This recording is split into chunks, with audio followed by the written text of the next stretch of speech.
Suite de la 8e partie du livre de Cheikh Tahar Badawi, concernant le Hajj, intitulé « Pour tout pèlerinage, un bilan spirituel s'impose au préalable ». 5. Les secrets dans la prière d'Abraham. À la lumière de ce qui précède, nous pouvons peut-être comprendre le sens de la prière adressée par Abraham sur lui le salut à Dieu lorsqu'il acheva la construction de la Kaaba et y installa sa famille tout autour.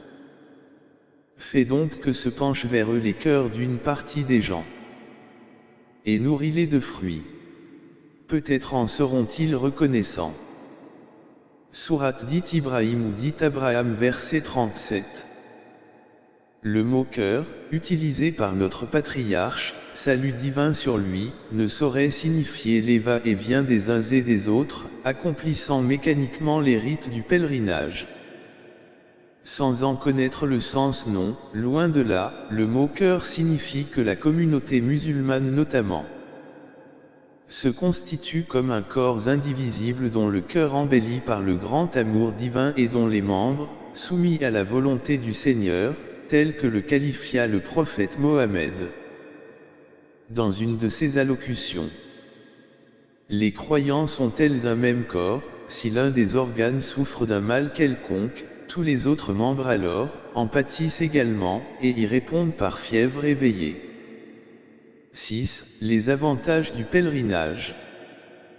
Ces nobles avantages ont été mis en exergue par le verset coranique qui a appelé les gens au pèlerinage, et fait aux gens une annonce pour le pèlerinage. Ils viendront vers toi, à pied, et aussi sur toute monture, venant de tout chemin éloigné, pour participer aux avantages qui leur ont été accordés et pour invoquer le nom d'Allah au jour fixé. Pour le cheptel qu'il leur offert. Mangez en vous-mêmes et nourrissez en le besogneux misérable. Puis, qu'ils mettent fin à leurs interdits, qu'ils nettoient leur corps, qu'ils s'acquittent de leurs vues, et qu'ils fassent les circumambulations autour de l'antique maison. Sourate dit Al-Rej ou dit le pèlerinage, versets 27 à 29. Ces bienfaits inhérents au pèlerinage dont jouissent les pèlerins ne sont point particuliers à tel ou tel rite ou à tel ou tel lieu saint. Non, ils englobent, de par leur caractère global et absolu, tout ce qui vise l'intérêt de l'individu et de la collectivité sur les plans moral et spirituel. En effet, la purification de l'âme et l'effort pour se rapprocher de Dieu sont des avantages. La concertation en vue de tracer des plans et d'établir des programmes scientifiques et culturels.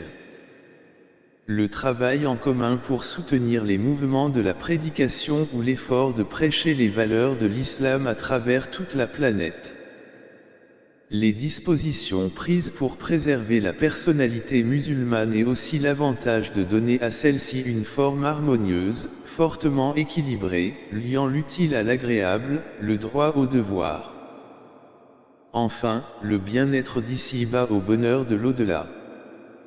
Il est insensé, et c'est à Dieu qu'appartiennent les desseins majeurs, de penser que les buts du pèlerinage ne seraient que de tourner simplement autour de la maison sacrée ou de se regrouper à la station de Arafat.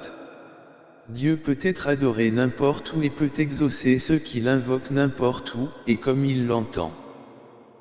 À Allah seul, appartiennent l'Est et l'Ouest. Où que vous vous retournez, la face d'Allah y est donc présente, car Allah en possession d'une grâce immense, et omniscient. Sourate dit Al-Baqarah ou dit la vache, verset 115. Les nobles objectifs du pèlerinage, comme le souligne la sourate dite le pèlerinage, sont d'une part, que les monothéistes se rassemblent en même temps et dans des mêmes lieux sacrés. Pour en témoigner glorieusement de ces avantages multiples et variés et d'autre part, qu'ils se purifient de leur souillure, et par là même se purifier le cœur et la raison de telle sorte que la communauté musulmane dans son ensemble arrive à se forger la volonté de s'unir, de s'entraider, de faire face à toutes les contraintes démolissant les valeurs de l'islam et embrouillant le chemin de la vertu. Purifier le cœur, c'est le purifier des influences néfastes des passions charnelles et des mauvais penchants.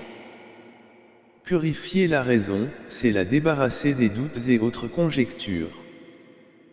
Purifier enfin la communauté, c'est la libérer de la domination de l'ignorance, de la pauvreté et du pouvoir de tous les usurpateurs. À la lumière de ce qui précède, nous pouvons dire que le pèlerinage consiste, d'une façon générale, à se purifier des souillures d'une part, et à tirer profit de ses nombreux avantages d'autre part. C'est dans ce sens-là que Dieu l'a institué et c'est ainsi que cet acte solennel d'adoration fut compris du vivant de notre prophète et messager de Dieu, salut divin sur lui.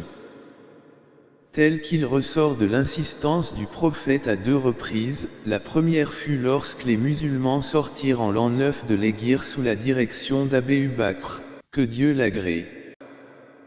Ce jour-là, Ali ibn Abi Taleb que Dieu l'agrée récita, sur instruction du messager de Dieu. Les débuts de la sourate dite le repentir consacrant la purification de la maison sacrée des relents du polythéisme. La seconde fois, lorsque le messager de Dieu salut divin sur lui vint l'année suivante, après que la révélation fut parachevée, et qu'il fit devant les pèlerins le discours suivant, aux gens. Les croyants ne sont que frères. Il n'est pas permis à quiconque de prendre les biens de son frère sauf par consentement, et ne soyez point infidèles, après moi, évitez de vous entretuer et de vous mener les uns contre les autres. Je vous ai laissé ce dont vous ne vous égarerez jamais après moi, tant que vous y resterez attachés, il s'agit du livre de Dieu. En effet, après le retour de Tabouk oasis situé au nord de l'Arabie Saoudite sur la route Syrie-Médine où survint la plus grande expédition sous la sage direction du prophète au mois sacré de Rajab. L'an 4 de l'Héguir, accompagnant une armée de 30 000 guerriers, à l'effet de mettre un terme aux tentatives d'invasion des Romains et de leurs alliés les Gassasinites sur la communauté musulmane. Cette expédition, mettant en évidence la foi inébranlable des adeptes de l'islam, leur dévouement à leur noble cause, inculqua dans les esprits des belligérants la grandeur de l'islam et par conséquent, la nécessité de s'y soumettre et donc de conclure un pacte de paix, avec le prophète. Le prophète, salut divin sur lui eut l'intention d'effectuer le pèlerinage, puis s'en désista en s'exclamant. Les polythéistes effectuant leur circumambulation autour du temple sacré, tout en étant nus, je me désiste à le faire pour ne pas les voir ainsi. Le prophète envoya alors, son compagnon et gendre Abu Bakr à sa place, puis le fit suivre de son gendre et cousin Ali. Celui-ci fut chargé de transmettre aux polythéistes la décision suivante, il leur serait interdit après cette année-là, de faire le pèlerinage. Il leur serait accordé un délai de 4 mois pour se convertir à l'islam, après quoi, la guerre serait alors, déclarée entre eux et les musulmans. Ce fut en l'an 9 de l'Héguir. Selon la version rapportée par le compagnon du prophète Abu Huraira, que Dieu agrée son âme, le noble valeureux Abu Bakr as-Siddiq fut envoyé à la tête des pèlerins. Ce fut avant le pèlerinage d'adieu, le prophète, salut divin sur lui, le chargea de dire le jour de l'immolation du bétail, chou après cette année-là. Point de pèlerinage pour les polythéistes ni de tournée autour du temple sacré, pour les nus.